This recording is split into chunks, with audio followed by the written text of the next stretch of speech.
Hello, you Meghan? Yep. All right, welcome. Thanks. You got a pretty dress with you or something? Tuxedo suit, actually. Tuxedo suit? Yeah. Wow. For you or for? No, my boyfriend's got it at Men's Warehouse, and it was the wrong size, so they had to ship a whole new one. Oh, okay. Yeah, well, things happen, Yeah. right? So let me see, you're going down south? Yeah. Almost downtown? Yeah, I think so. It's the wedding dinner rehearsal. Ooh. Now I'm having a lot of questions for you. Before we start, am I allowed to record our conversation for my YouTube channel? Sure. Okay, I'm gonna give you my card. So like in a few days I'll publish it to YouTube. Okay. If you don't curse too much. Well, I can beep it over, I guess.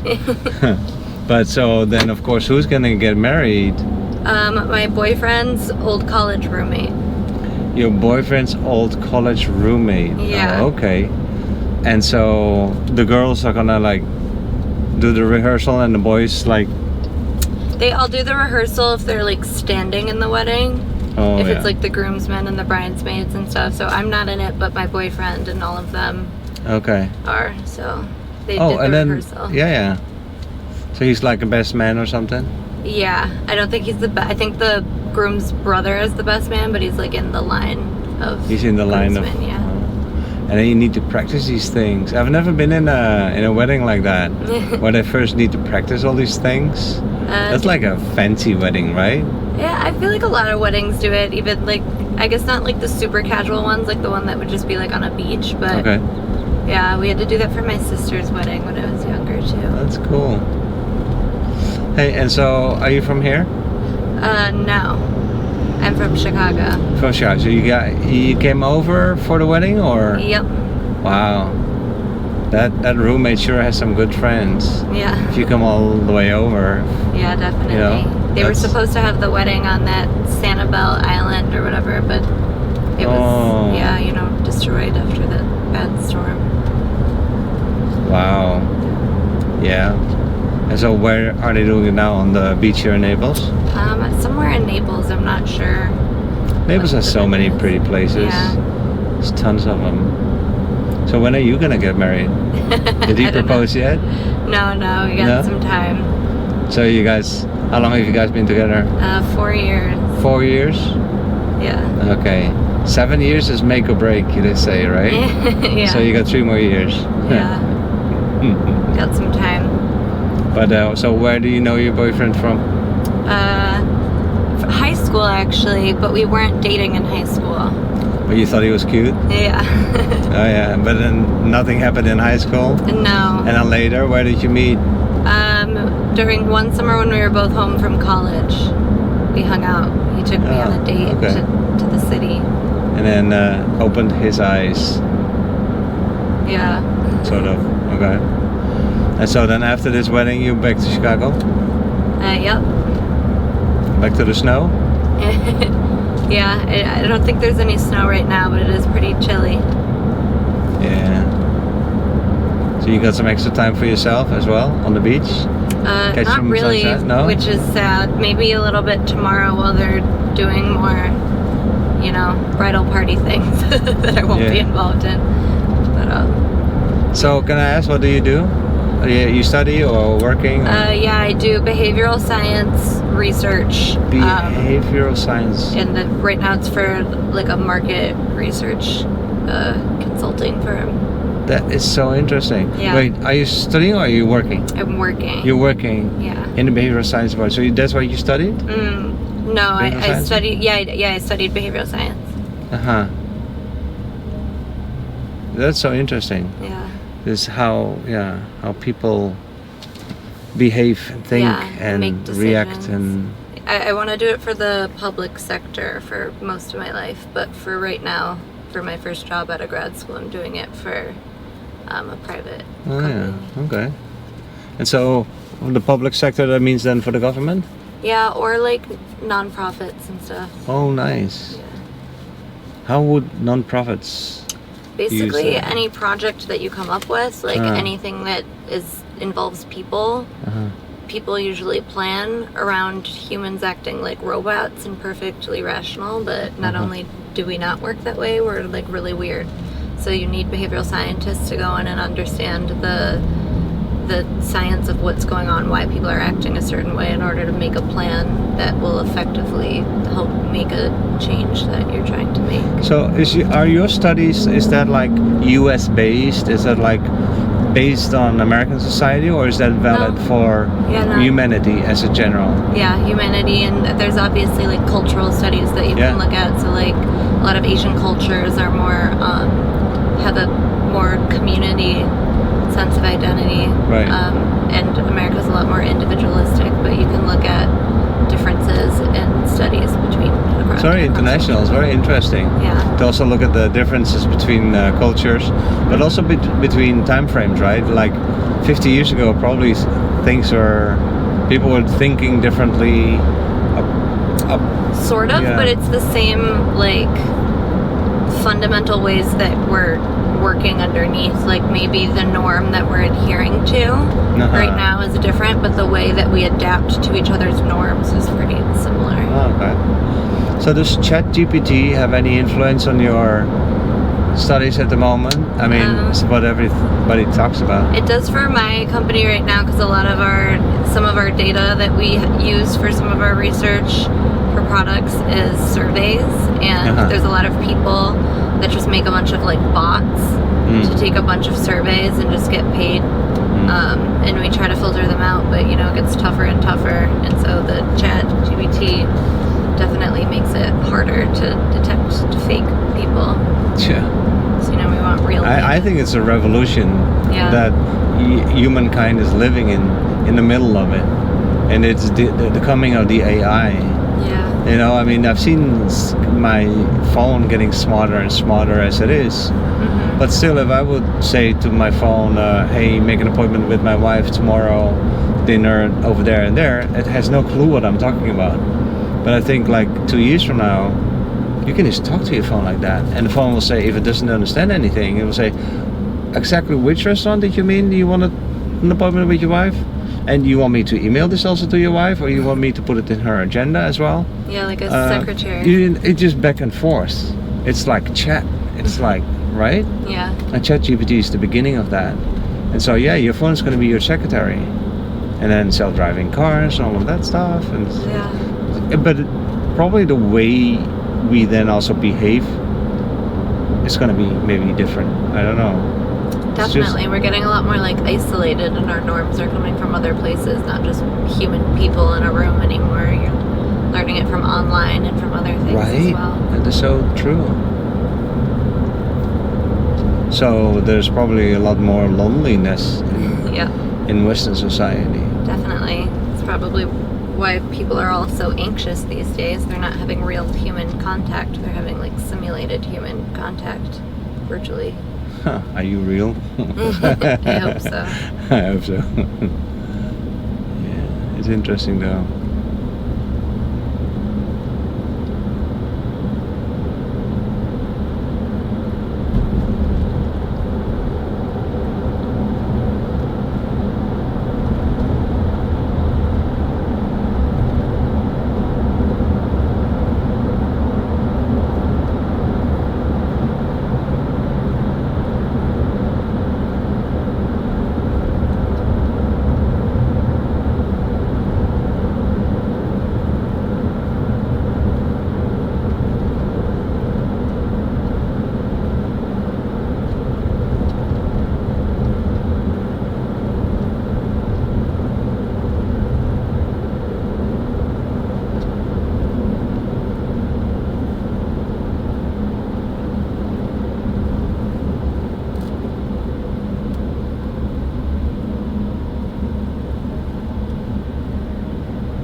So, Megan, you're not part of the wedding ceremony?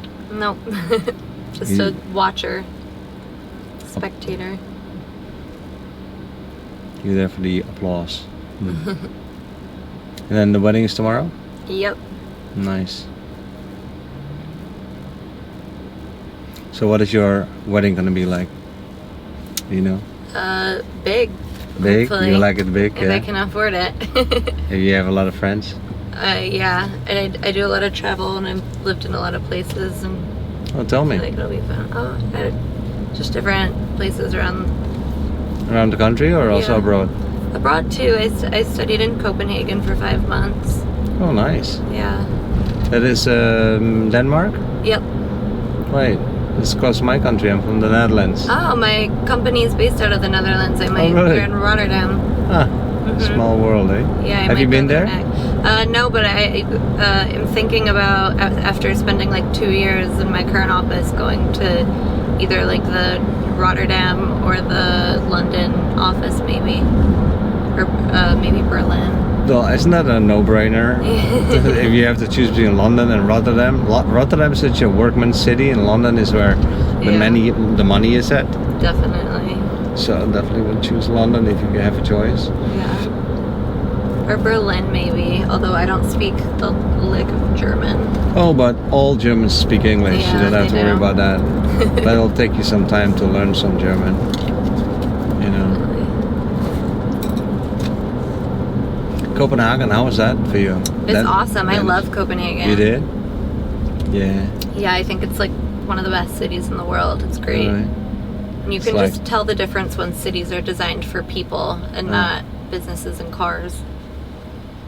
Well, from the old times, all cities in Europe are small relative to American cities. Because they're not built for cars. They're not built for these kind of roads. Yeah. Well, when the US started, the cars came pretty quick as well. And then there's space here. Yeah. So... Well, a lot of the spots in Copenhagen actually originally, like, they've made a bunch of roads and highways and stuff, but then people hated it, so then they urban planned around it and made it. It's faster, it's more efficient to ride your bike than it is to use any other form of transportation. Well, I would probably hate to ride my bike here around Naples. Oh yeah, no. It's so hot. Probably get hit too. Yeah. And so in Copenhagen, they drive a lot of bicycles as well. Just like in the Netherlands. Yeah. Have you visited my country or not? I've been to Amsterdam. You have? What do you think? It's awesome. You liked it? Yeah. What did you like about it?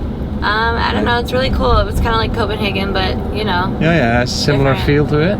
Yeah. Full of bicycles. Yeah, a lot more like art and stuff too. Oh yeah. We wanted to go to the Van Gogh and the Anne Frank Museum, but we didn't. It was kind of a last minute trip, and you know, they have like months long waiting lists for those, so you have to plan it way in advance. We did the Heineken factory tour. That was fun. Was it? Yeah. It's not the best beer in the world. They pretend it is, but it's fun too, sure. It's fun to go. Just like the Guinness one. Oh yeah. Dublin. Oh, I'd like to see that. Yeah, it's fun. They have like a pouring contest. Who can pour the best beer with like the least amount of foam. Oh, you have to have the least amount of foam? Yeah. Oh, because with a Heineken you have to have 2 fingers of foam on top of the beer. It's funny how that's different. So you're a beer drinker? What's your favorite? I like IPAs. IPA? Yeah. What's that? India Pale Ale. They're kind of like bitter but like fruitier. Okay. Yeah. Like a fruity beer? Yeah, kind of. But there's hundreds of beers out there. I remember that in the Netherlands alone there's 400 different beers. Oh wow. And there's another, I think, 400 in Belgium. So those two countries combined is almost 1,000 different beers. Yeah. Like in the past, every village had its own beer. Had its own monastery, and then the monastery would make the beer. Oh wow. Kind of thing, yeah. And so you have hundreds of little towns, hundreds of little beers. And a lot of those are still there. It's just that they're unaffordable, they're gross. A lot of them are just absolutely horrific. But, you know, for tradition's sake. people still make them. Yeah. It's fun. That's like some of the mead in Scandinavia. Aren't Scandinavians like? How are Danish people when they're drunk? Pretty normal. Are they pretty normal? They're pretty like normal people all around. I was once in Sweden, in Stockholm, and the Swedes were so funny when they're drunk. Yeah, they just stand there, and they stop moving, and they're just completely spaced out. But they just stand still, being drunk. Yeah. I don't know. It was just a different experience to me. I think they're funny because they're very reserved people. Like they don't overshare, but they are straightforward and like kind of blunt. Like they're not gonna be like overly like sweet or whatever, fluffy. Kind of like how French people and Italian are. They're just very like blunt people, but when they drink, they talk a lot more. So it's kind of funny. They're a little less reserved. They come out of their cocoons. That's what drinking does to us, anyway. Me too. Yeah. Who doesn't? Copenhagen, yeah, I've never really been there, so that's cool. And so, where else have you been? I've traveled all over. I've done a lot of travel. I even spent last summer. Actually, so just holidays? Yeah, I guess. When I was abroad, I did some travel, and then like last summer, between grad school and starting my job, I took 2 months and I just backpacked alone through Europe. Okay. I don't know. You backpacked with a friend or? No. I met up. I have some friends in Europe, so I spent like half of it going to visit people, and then half of it like alone, seeing stuff that I wanted to see. Wow, making friends. That's so cool. Yeah. Did you use the train card, the monthly? Yeah, the Eurail pass. Eurail, yeah. It's great. Yeah, isn't it? Yeah, it's way prettier and better for the environment. Oh, it is. It's good for the environment, and it's so nice to see the countryside. Yeah, even like when you're passing through things, you get to see what you're going through. Right. You're not just flying over the top. Did you take the sleeper trains? No, I didn't take any of those. Oh. Some people do that, like instead of taking a hotel, you take the sleeper train. That would be a good idea. Wake up in the next city, yeah. It's too bad that the US doesn't have so many trains. I know. They keep saying they're going to make high-speed rails and stuff, and they never actually do it. And I've been talking about that for 30 years. Yeah, they keep saying they need more and more money, and no one's giving it to them. So, well, the US is a pretty big country, though. It's as big as Europe. Yeah. And it's so built for cars. Yeah. That it's a hard thing to do here. It is. But it will be awesome, though, to travel to the West Coast by bullet train. Yeah. Wouldn't that be cool? Wow. That would be really cool. Get to see a lot of the parts of the country people don't see as often. Yeah. And it's such a fun way to travel as well. It's a lot slower than an airplane, but you see so much more and so much more relaxing. Yeah. Time for a book and a good view. Yeah. When I was in Switzerland, there were people on the train next to me. They do like big glass walls and ceilings so you can see all the mountains and stuff. Oh yeah. And somebody literally spent the entire train with their phone just like out. And I was like, I agree, it's really pretty, but it like ruins the view when it's just looking at your phone half the time. Like you can put it down and just enjoy the moment. Right. And that is a good point too, right? That we tend to, something is happening, we tend to grab the phone and we have to record it. Yeah. Everything has to be recorded. Yeah. Look at me, I'm driving for Uber, I have to record this. No, but I mean seriously, like it's also okay to not record. Yeah. It's okay to just enjoy the moment, like you said. Well, it's even better. Me and my friends were talking recently. We were saying how at concerts, when you look around, it's all just phone screens all up. Yeah. Like, it's funny because who are you recording that for? Other people aren't going to watch it. Other people don't want to watch it. Like, anytime there's 15 stories that people have of a concert, like, people are clicking through that. And you can say you're recording it for yourself, but, like, I don't. I have a million videos from concerts. None of us ever go back and look at it. When you do, it's like embarrassing. You can hear yourself singing in the back. And, like, you don't then like the sound quality is horrible. It's just like bass and the people next to you talking. And it's funny because people, instead of like just enjoying concerts and like absorbing it, people spend the entire time recording it for like endless footage of something they're never gonna watch again. It's so true, eh? Mm-hmm. Yeah, that's behavioral science that needs to be yeah, we and phones, and it only gets more and more. The phones just become more and more part of our being. Yeah. It's interesting. Well, it's funny because a lot of Gen Zers now are taking out like the old, like digital cameras to parties and stuff because they think it's like cool and aesthetic. Oh, yeah. But then that becomes a trend. Yeah, and it's like, oh no, we fought so hard to get good quality cameras into our phones. It's funny. That's funny. Oh, but you sure have been all over Europe. Mm-hmm. So, besides Europe, have you been to other continents? I've been to South Africa. Oh yeah. And New Zealand. New Zealand. Mm-hmm. What do you think of that? I love New Zealand. Oh, you did that? Yeah. Yeah, I would live there, but they don't let anyone into the country. They make one list of jobs that they will let people in if you do this job every year, and they release it. And like in recent years, it's all stuff like plumber, like jobs that require like a lot of more like refined skill. And it's like, ugh, I can't move to New Zealand and be a carpenter.